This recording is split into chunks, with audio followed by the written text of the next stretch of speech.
When we are adding or subtracting polynomials, so poly meaning multiple, just kind of multi-term expressions, one thing that can be really helpful is starting by rewriting in standard form. So by that, I mean making sure that we go in a descending order of powers. I'm going to go over a subtraction example, just since those I think are a little bit trickier. I might start by writing it in standard form.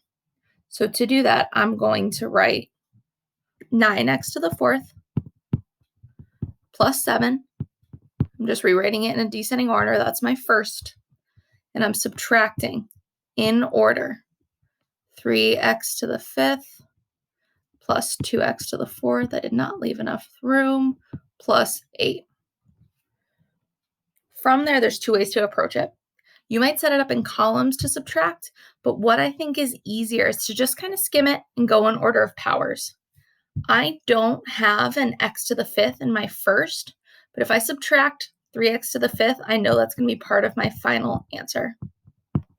Next up, I do have x to the fourth in both, so 9x to the fourth minus 2x to the fourth. I'm going to have a positive 7x to the fourth.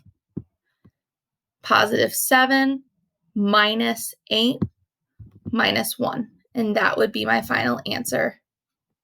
If I look here, it's a trinomial because I have 1, 2, 3 terms, and I would take the highest degree to name it by degree. Where we have to be really careful is if I ever end up subtracting a negative. So let's see if there's an example of that. Nope, looks like you guys will be okay. Be careful with your integer operations. If I have -6 minus 9, just make sure you're being really mindful. I think scrap paper is going to be helpful, but this really is, you can distribute first. It's just a practice in combining like terms, and then check your notes for a couple new vocabulary terms.